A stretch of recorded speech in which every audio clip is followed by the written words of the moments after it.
मुंबईतील महानगरपालिका रुग्णालयांमधील ICCU अर्थात अतिदक्षता हृदयविकार विभागातील डॉक्टर भरतीचा मुद्दा सध्या चर्चेचा विषय ठरत आहे.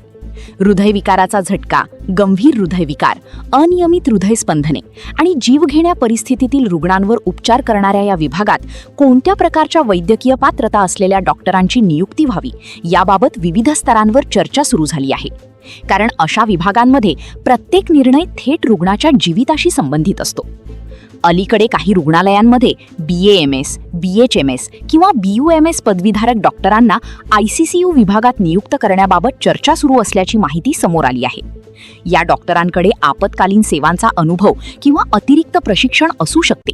मात्र अतिगंभीर रुग्णांच्या उपचारांसाठी आवश्यक असलेल्या विशेष वैद्यकीय प्रशिक्षणाचा मुद्दा महत्त्वाचा मानला जात आहे. आरोग्य क्षेत्रातील अनेक तज्ज्ञांच्या मते अशा विभागांमध्ये आधुनिक वैद्यकीय शिक्षण घेतलेल्या आणि अतिदक्षता उपचारांचा प्रत्यक्ष अनुभव असलेल्या डॉक्टरांना प्राधान्य देणे गरजेचे आहे. दुसरीकडे सरकारी रुग्णालयांमध्ये तज्ज्ञ डॉक्टरांची कमतरता ही देखील वास्तव समस्या आहे. त्यामुळे उपलब्ध मनुष्यबळाचा प्रभावी वापर करण्याचे आव्हान प्रशासनासमोर आहे.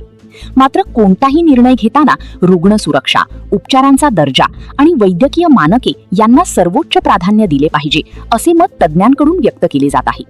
सार्वजनिक आरोग्य व्यवस्थेवरील नागरिकांचा विश्वास कायम ठेवण्यासाठी भरती प्रक्रियेत पारदर्शकता आणि गुणवत्ता या दोन्ही बाबींना महत्त्व देणे ही काळाची गरज असल्याचे मत व्यक्त होत आहे.